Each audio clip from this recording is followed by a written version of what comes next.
is Kylie. I'm a PhD candidate based at the University of Edinburgh, and I will preface by saying that this is my first study work in progress. I'm not fully done analyzing data and writing it up, but just wanted to share what I've gotten up to so far.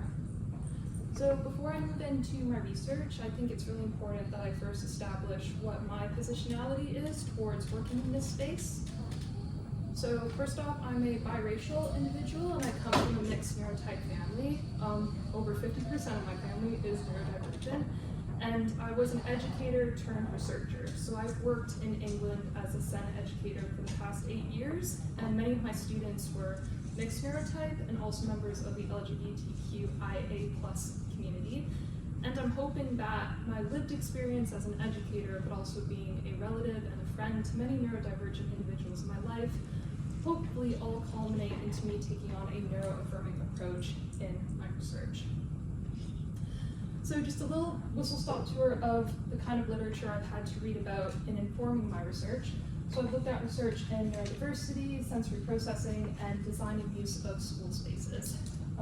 For those of you that don't know, neurodiversity has many different conceptualizations and understandings depending on where you are situated in the world. The definition I'm using is by Robert Chapman. He's an autistic researcher based at Durham, and he defines neurodiversity as the natural neurocognitive variation among the human species. However, it is worth crucially mentioning that a lot of the work that's been conducted on neurodivergence does seem to favor conceptualizations based in the global north scholarship. This is not fair and it's not right. I won't be able to overcome this barrier fully in my own research because I was educated and raised in the global north, but I'm hoping to challenge it where I can throughout my PhD. And I found that looking at the majority of research that has looked at multisensory environments and how they're used with neurodivergent students, the majority of the literature solely focuses on autistic students. Now, this isn't negative or inherently bad, but it really does leave out a large group of people that also use these spaces. So we need to think about what can these spaces do for people that are not autistic and other groups as well. When we move on to sensory processing, I'm going to use Dunn's model of sensory processing for the definition. She's an occupational therapist by trade, and she defines sensory processing as the activation of neurological thresholds. Every individual has unique responses to what will trigger a response to sensory stimuli. And like the research found in neurodiversity, a lot of the research on sensory processing does focus on autism only. So we need to look beyond that. And in addition, how we measure an individual's sensory processing and how they experience the environment, the methods we use is quite survey dependent, and they don't really capture the lived experiences. It's like a clinician coming in with a checklist. So what I got to thinking about was how do we support the variety of sensory needs that we find in schools that is informed by lived experience. And finally, when we look at the design and use of school spaces, a theory that I'm using is called person to environment fit. So this has been long proposed in the realm of environmental psychology, and it proposes that the degree of match between an individual's sensory processing coping mechanisms and the extent to which it matches the environment around them, the better they will cope. Kind of makes sense, right? But when we think about schools as an environment, they require a very high degree of adaptability to navigate not just physically, but also socially.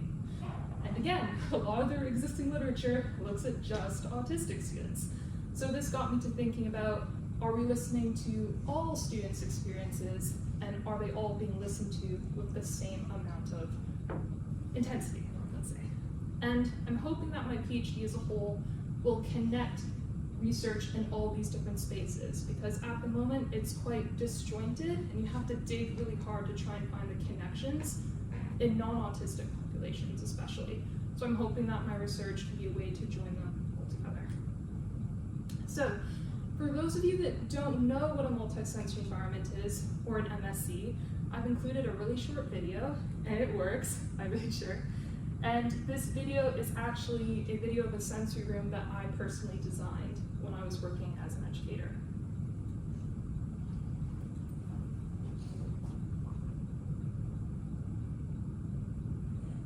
So initially, this room was painted all in black, painted it blue. I was trying to go for an under the sea theme, so I added fish stickers, bubbles, sequin wall, the kids' favorite. And it also had a very harsh fluorescent lighting feature, so I replaced it with a softer one. Getting the cables to stay on was a bit of a challenge. And a reflective surface as well. Hazard a really quick guess. How much money did you guys think I had to do that? Hazard a guess.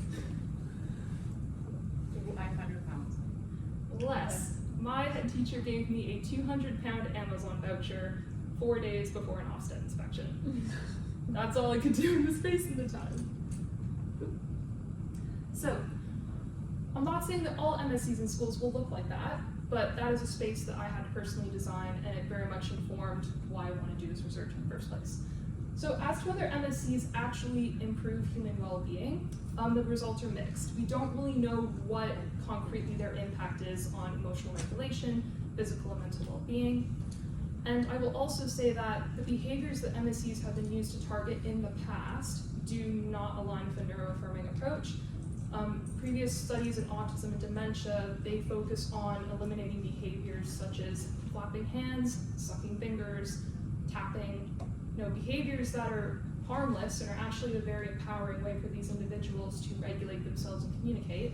So my research is not looking at how they are eliminating behaviors. I'm looking at how MSEs are being used to strengthen inclusive education practice for these students. And it seems to be that the main driving force behind the use of MSEs is information from design companies and personal educator perspectives. And educators believe that MSEs are a way to provide passive pleasure, generic stimulation, and a space for students to achieve targeted skills, such as communication. However, there are a lot of issues and inconsistencies in using these spaces. The most prevalent one, inconsistency in design and use. You probably will never see an MSE in a school that looks exactly like another, and this inconsistency has made it really hard to conduct evidence-based research on these spaces. There's also quite a significant lack of training for school staff. Many school staff don't know how to use these spaces or the resources inside. And there's also an overarching assumption that what works for autistic students will work for non-autistic students. But I know from my personal practice and reading more widely that this is not the case. We need to challenge this assumption with lived experiences of other student groups. So, we're unclear what they are, what they contain, and what they do.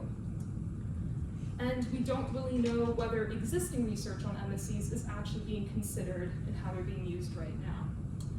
So I wanted to find out why different school staff and different schools use MSEs differently. And I think there is a need for research that maps out the extent and kind of MSE use in different school provisions across the UK. So my first study is in progress. I have 4 research questions I'm trying to answer. So the first one, do perceptions of MSE use vary across school provision type? Is there a significant difference between teaching, support, and therapy staff in how frequently the MSE is used and what the MSE is being used for? Are there significant correlations between MSE use, time since the practitioner's qualification and self-efficacy, and MSE use competence and training level? And finally, to what extent are neurodivergent students being consulted on how MSEs are designed and used in their schools? So the way I'm trying to answer these questions is through a mixed methods exploratory digital Qualtrics survey, and it has open and closed questions. It shouldn't take anyone longer than 10-15 minutes to complete.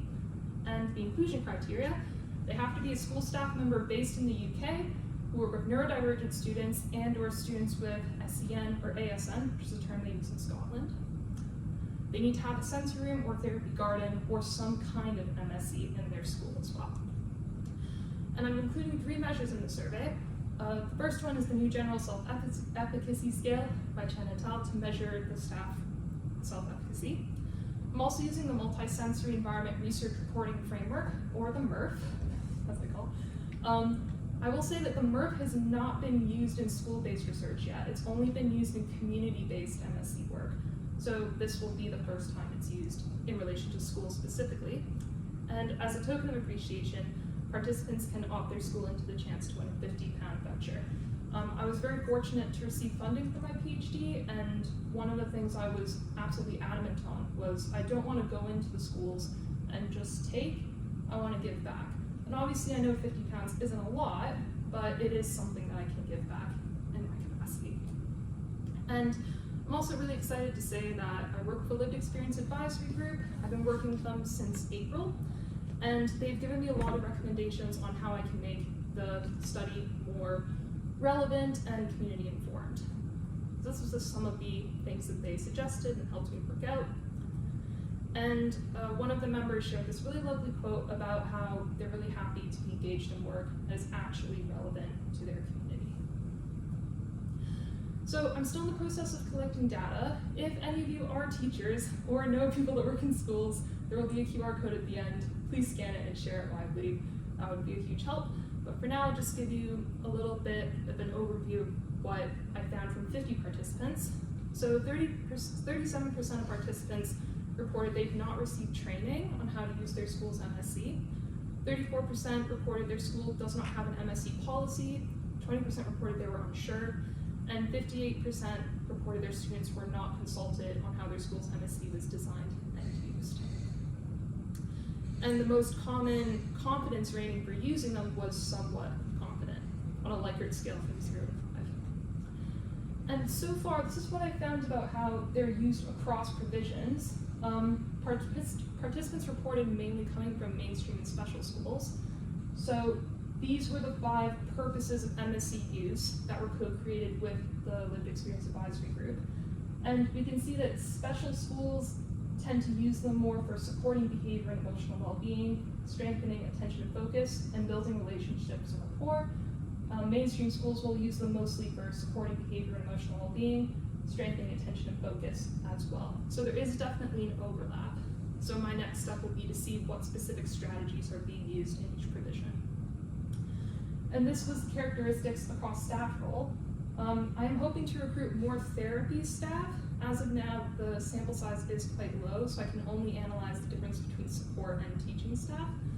But again, they all seem to be using it within these purposes of use. And then moving forward, it's just figuring out, is there a group that will use it differently and why? And these were the most reported items and features in an MSE. Participants on average reported 14 items inside their MSE. So these are the ones that were most frequently occurring. Water features, projector, and bean bags seem to be the most occurring. And for the qualitative outputs, I'm using conventional content analysis. The Lived Experience Advisory Group is advising me on how I look through the qualitative data, just to make sure I don't miss any issues that they can see and I can't. And at the moment, it appears to be that the 3 main challenges in using MSEs is the size, keeping it in working order, and trying to accommodate a wide variety of sensory needs and preferences in their students. And the League made it very clear that all 3 of these challenges are deeply intertwined, so we can't really completely solve one without considering the other. As more data comes through, if another challenge emerges, I will definitely include it, but these seem to be the 3 most prevalent at the moment.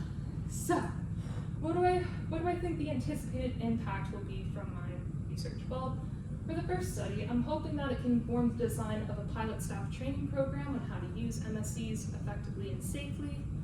It will also inform the methodology and design considerations for my 2 subsequent studies. At the moment, my advisory group is comprised only of neurodivergent adults, but for my next 2 studies, I want to work with students. And my League's composition will reflect that, so I will bring students on board.